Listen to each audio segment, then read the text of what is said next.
कहते हैं कि अगर आपको किसी पेड़ के बारे में जानना है कि वो पेड़ कितना मजबूत है, तो आपको उसकी जड़ें देखनी चाहिए कि उसकी जड़ें कितनी लंबी और मजबूत है, क्योंकि जितनी उसकी जड़ी लंबी और मजबूत होगी उतना ही अल्टीमेटली वो पेड़ भी मजबूत होगा। और अगर आपको किसी पर्सन के बारे में जानना है कि वो पर्सन का स्वभाव कैसा है, क्या वो पर्सन कैसे सोचता है, तो आपको उसके परिवार और उसकी परवरिश के बारे में जानना चाहिए, क्योंकि उसके परिवार के लोगों का उसके ऊपर आजीवन प्रभाव रहता है और जो भी बनेगा वो अपने परिवार को देख के ही बनेगा। अगर मेरी कही इस बात का मैं एक रियल लाइफ एग्जांपल आपको दूं तो वो है सर रतन टाटा।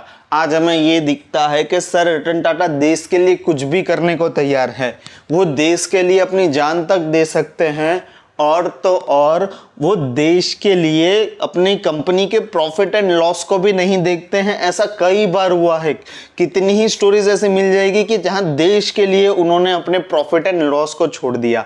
लेकिन मैं आज आपको उस रतन टाटा नामक पेड़ की जड़ों से मिलवाना चाहता हूं और उस पर्सन से मिलवाना चाहता हूं जो रतन टाटा सर के मेंटोर थे और जिन्होंने रतन टाटा जी को सर रतन टाटा जी बनाया। आज हम उस पर्सन की बात करने वाले हैं जिस पर्सन ने रतन टाटा के बिल्डअप में बहुत बड़ी और अहम भूमिका निभाई है, जिनका नाम है सर JRD टाटा। जी हाँ, आज हम सर JRD के बारे में बात करने वाले हैं, लेकिन मैं आपको कोई उनकी स्टोरीज सुनाने नहीं आया हूँ। मैंने खुद उनकी स्टोरीज पढ़ी हैं और उनकी स्टोरीज के ऊपर रिसर्च की है। मैं उस रिसर्च पे से उनकी कुछ हैबिट्स लाया हूँ जो आप और मैं, हम दोनों अपनी लाइफ में अप्लाई कर सकते हैं और खुद भी आगे बढ़ सकते हैं और थोड़ा सा ही सही लेकिन JRD टाटा को अपने अंदर जिंदा रख सकते हैं। और इन्हीं हैबिट्स की मदद से सर JRD टाटा ने टाटा एम्पायर को बहुत बड़ा किया था और बहुत अच्छे से संभाला था। मैं आपको बता दूं कि जब टाटा के चेयरमैन सर JRD बने तब टाटा ग्रुप का जो टर्नओवर था वो था 70 करोड़ और जब वो रिटायर हुए, सर JRD रिटायर हुए, तब टाटा ग्रुप की कंपनीज का टर्नओवर था 10,000 करोड़। आप सोच सकते हो ये कितना बड़ा जंप है। और उस जमाने में 70 करोड़ भी बहुत बड़ी बात थी और 10,000 करोड़ भी बहुत बड़ी बात थी। और जब वो आए थे as a chairman in Tata group, तब टाटा ग्रुप की कंपनीज की जो संख्या थी वो थी 14 एंड जब वो रिटायर हुए तब टाटा ग्रुप की कंपनीज की संख्या थी 95। आप सोच सकते हो कि उन्होंने कितनी कंपनीज को एस्टैब्लिश किया है और संभाला है, जितना हम सोच भी नहीं सकते शायद। और तो और उन्हें भारत का सर्वोच्च भारत रत्न भी मिला है और ये पाने वाले वो पहले बिजनेसमैन थे। उनकी पहली सबसे बड़ी आदत थी वो थी एक्सपेरिमेंट करने से ना डरना। JRD टाटा कभी एक्सपेरिमेंट करने से नहीं डरते थे। अगर आप आज एयर इंडिया को देख रहे हो या आपको एयर इंडिया के बारे में पता है और आप उसमें ट्रैवल भी कर रहे हो, तो आपको ये चीज़ ज़रूर पता होना चाहिए कि एयर इंडिया पहले टाटा एयरलाइंस थी और टाटा एयरलाइंस की शुरुआत भी सर JRD टाटा ने की थी। और वो पहले ऐसे इंडियन थे जिन्होंने all over the world pilot की एग्ज़ाम को क्रैक किया था और इसी वजह से उनका जो लाइसेंस नंबर है, पायलट लाइसेंस नंबर, वो नंबर 1 है। सर JRD टाटा की दूसरी सबसे बड़ी आदत थी चीज़ों को बहुत सही से समझना। मेरे वर्ड को फिर से हाईलाइट करना चाहूँगा, बहुत सही से समझना। वो कोई भी टेक्नोलॉजी को समझने सबसे पहले जाते थे और ये सोचते थे कि इस टेक्नोलॉजी को मैं अपना बिजनेस कैसे बनाऊं और इस टेक्नोलॉजी से मेरे बिजनेस में क्या हेल्प होगी। अगर मैं आपको इसके एग्जांपल्स दूं तो उन्होंने इंडिया में एयरलाइन इंडस्ट्री को शुरू किया था और एयरलाइन इंडस्ट्री को प्रॉफिटेबल बिजनेस बनाया था। मैं आपको बात बता दूं कि आज भी बड़ी बड़ी कंपनियां दुनिया में एयरलाइन इंडस्ट्रीज से प्रॉफिट नहीं निकाल पा रही है। ये उनकी समझ ही थी कि उन्होंने एयरलाइन इंडस्ट्री से प्रॉफिट निकाला। और तो और उन्होंने 1968 में TCS को फाउंड किया था। आपको एक बात बता दूं कि PC बनाने के लिए अभी 5 साल बाकी थे, जी हाँ, अभी पीसी भी इन्वेंट नहीं हुआ था, दैट इज़ पर्सनल कंप्यूटर। और पीसी को आए हुए, यानी कि कंप्यूटर को आए हुए, सॉरी, ओनली कंप्यूटर को आए हुए अभी सिर्फ कुछ ही टाइम हुआ था। और तो और लैपटॉप को इन्वेंट होने में अभी 13 साल बाकी थे। आप जस्ट इमेजिन करिए कि उस पर्सन ने इस टेक्नोलॉजी को कितने अच्छे से समझा होगा कि उसने 1968 में ही टीसीएस फाउंड कर दी।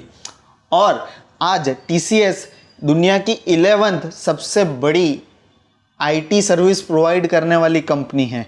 जस्ट इमेजिन, उन्होंने ये सपना कितने समय पहले ही देख लिया होगा। सर जेआरडी की तीसरी सबसे बड़ी आदत थी कि अपॉर्चुनिटी को बहुत अच्छे से समझना और उन अपॉर्चुनिटी के हिसाब से खुद को और खुद की कंपनीज को बहुत अच्छे से अपडेट करना।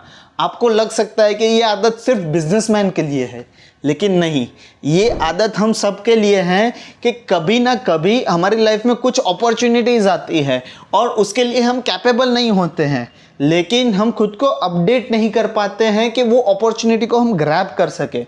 वो अपने आप को और अपनी कंपनीज को अपडेट करते रहते थे कि नई अपॉर्चुनिटी क्या है, मार्केट के हिसाब से मैं कैसे वर्क कर सकता हूँ। इसका सबसे बड़ा अगर मैं आपको एग्जाम्पल दूँ तो उन्होंने देखा कि हमारा देश जल्द ही आज़ाद होने वाला है और देश को खुद की गाड़ियाँ बनाने वाली कंपनी की ज़रूरत पड़ेगी।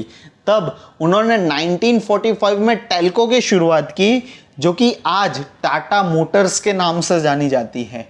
और एक बार वो इंदिरा गांधी जी से मिलने गए थे, तो उनको इंदिरा गांधी जी ने कहा कि यार हमारा देश तो आज़ाद हो चुका है, लेकिन सर मुझे ये कहते हुए खेद हो रहा है कि आज भी हमारे देश में कोई कॉस्मेटिक बनाने वाला अपना ब्रांड नहीं है।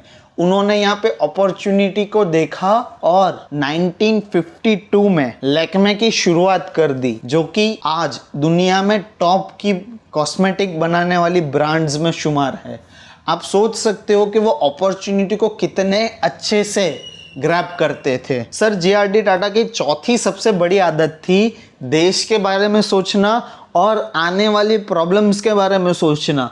दुनिया विजनरी उन लोगों को कहती है कि जो ये बता दे कि आने वाले सालों में टेक्नोलॉजी में क्या चेंज आएगा, आने वाले सालों में लोगों की सोच में और लोगों की लाइफस्टाइल में क्या चेंज आएगा। लेकिन सर जेआरडी टाटा उनसे एक कदम आगे थे। वो ये सोचते थे कि मेरे एम्प्लॉयज़ को, मेरे देश के लोगों को क्या क्या प्रॉब्लम्स आ सकती हैं और उस प्रॉब्लम्स के हिसाब से मैं आज कैसे सॉल्यूशंस निकाल सकता हूँ। अगर इसके एग्जाम्पल्स देखने हैं तो टाटा ग्रुप ने अपने एम्प्लॉयज़ के लिए जो काम किए हैं वो हम सब जानते हैं। और आपको एक बात बता दूं कि जो गवर्नमेंट की पॉलिसीज़ हैं उनके एम्प्लॉयज़ के लिए, वो भी उन्होंने टाटा ग्रुप से सीख कर ली हुई है। और उन्होंने ये देखा कि भारत अभी आज़ाद हुआ है और मेरे देश में अभी गरीबी बहुत ज़्यादा है, इसीलिए उन्होंने हॉस्पिटल्स बनवाए कि जो गरीबों को हेल्प करते थे और अभी भी करते हैं, ताकि वो कम रेट में अपना इलाज करवा सके। उन्होंने देखा कि लोगों में शिक्षा बहुत कम है। जब देश आज़ाद हुआ था, ये तब की बात है कि उन्होंने देखा कि यार लोग शिक्षित नहीं हैं, तो उन्होंने उस हिसाब से उस प्रॉब्लम का सॉल्यूशन निकालने के लिए काम करना शुरू किया। और वो इसीलिए कहते थे कि इंडिया भले ही सुपर पावर ना बने चलेगा, लेकिन वो चाहते थे कि इंडिया एक खुशहाल देश बने। सर जेआरडी टाटा की पांचवी और आखिरी सबसे बड़ी आदत थी, ये आदत आपने कई सारे सेलिब्रिटीज़, बिलियनर्स और तो और टाटा परिवार के हर आदमी में देखी होगी कि वो डाउन टू अर्थ रहते थे। चलिए मैं आपको एक एग्जांपल देता हूँ कि आप देश की सबसे बड़ी इंडस्ट्रीज़ के मालिक हैं, आप कितना डाउन टू अर्थ रह पाओगे। आप बोलोगे कि यार मैं दुनिया के सभी लोगों से अच्छे से बात करूँगा, मेरे एम्प्लॉयज़ से भी अच्छे से और आदर से बात करूँगा, फलाना फलाना। लेकिन सर जेआरडी टाटा इस मामले में सबसे आगे थे, ऐसा मेरा मानना है। आपको पता ही होगा कि टाटा एयरलाइंस उनकी थी, जैसा मैंने आपको आगे भी बताया। एक बार वो एक प्लेन को देखने गए कि जो टेक ऑफ करने वाला था, वहाँ पे गए और उन्होंने देखा कि यार वॉशरूम जो है ना उस प्लेन का, वो सही से साफ़ नहीं है। उन्होंने आव देखा ना ताव, उन्होंने वो वॉशरूम खुद ही साफ़ करना शुरू कर दिया। कैन यू इमेजिन वहाँ के एम्प्लॉयज़ की क्या हालत हुई होगी। और उन्होंने किसी एम्प्लॉय को कुछ नहीं बोला और खुद ही वो टॉयलेट साफ किया पूरा का पूरा। आप एक चीज़ याद रखिएगा, अगर कोई और इंसान होता या नॉर्मल इंसान होता तो वो अपने एम्प्लॉयज़ पे चिल्लाता, एम्प्लॉयज़ को बोलता कि तुम ठीक से काम नहीं करते, ये नहीं करते, वो नहीं करते। उन्होंने ऐसा नहीं किया, उन्होंने समझा कि ये भी मेरा काम है और उन्होंने वो भी किया। उसके आसपास के दिन की बात है कि उन्होंने देखा कि काउंटर पे बहुत धूल लगी हुई है, उन्होंने एक डस्टर मंगवाया और वो काउंटर खुद साफ किया और वहाँ का फ्लोर भी गंदा हुआ, वो फ्लोर भी उन्होंने खुद साफ किया। इसे कहते हैं डाउन टू अर्थ रहना।